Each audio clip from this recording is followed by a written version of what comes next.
Najua kama umetoka kwa familia yenye ilikuwa chini sana, kama ulitoka kwa familia yenye hata kukula ilikuwa ni kama kubahatisha, kama umetoka kwa familia ilikuwa na migogoro ya mashamba, watu wako na vita, familia ziko na mambo yenye haieleweki, ni vizuri ukijipata, hakikisha kama shida ilikuwa chakula kwenu, hakikisha unakula vizuri. Si ukue tu eti haukuwa unakula wakati hamkuwa nazo, na wakati umepata pia hukuli. Kwani utakula lini?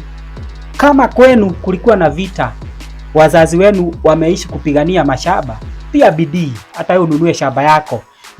Ndio usiwahi ingia kwa ile vita ya mashamba ya kwenu. Na pia utoe watoto wako kwa hiyo generation ya kupigania mashamba.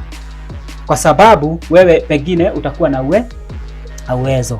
Kama babako alikuwa anapiga mamako, hakikisha wewe ukiwa mwanaume hutaipenda vita kwa nyumba yako. Hakikisha kama wewe mwanamke ukiwa umeolewa ulikuwa unaona mamako ananyanyasa babako, hakikisha wewe kufanyia mume wako mazuri, sababu haitakuwa na tofauti ya mamako na wewe wakati utakuwa unanyanyasa mume wako kama vyenye babako huwa ananyanyaswa.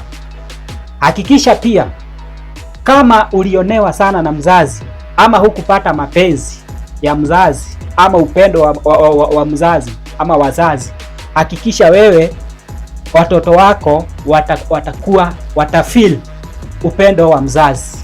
Hakikisha hutakuwa na vita zenye hazina sababu. Kama wewe uliumizwa ukiwa mdogo, hakikisha wewe hutaumiza watoto wako.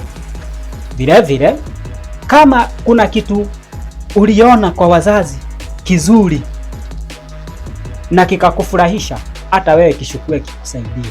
Kama uliona wazazi wako na mapungufu, jaribu wewe kujitoa kwa hayo mapungufu, at least hata ubadilishe generation yako. Isikue tu wewe babako na wewe mamako na wewe ni kitu moja, lakini unataka watoto wako wachange. Unajua mwalimu wa kwanza kwa mtoto ni mzazi wake. Kabla hujampeleka shule, wewe ndio unamfunza mambo mengi sana. So by the time unamuonyesha kuna kupenda, atapenda. Kuna ukionyesha mtoto kuna upendo, atapenda. Ukimuonyesha kuna kukula, atakula. Ukimuonyesha matusi, atakuwa anatusiana huko je. Ukimuonyesha kuabudu Mungu, atakuwa mtoto wa Mungu. Ukimuonyesha hii ni baya, atajua ni baya. Ukimuonyesha hii ni mzuri, hii ni mzuri. Kwa sababu wewe ukiwa mzazi ndio uko na jukumu la kwanza, na wewe ndiye mwalimu mkuu wa mtoto wako kabla hujampeleka shule. Asanteni sana na karibuni. Majina ni John Buffalo KE kwa mitandao yote. Asanteni.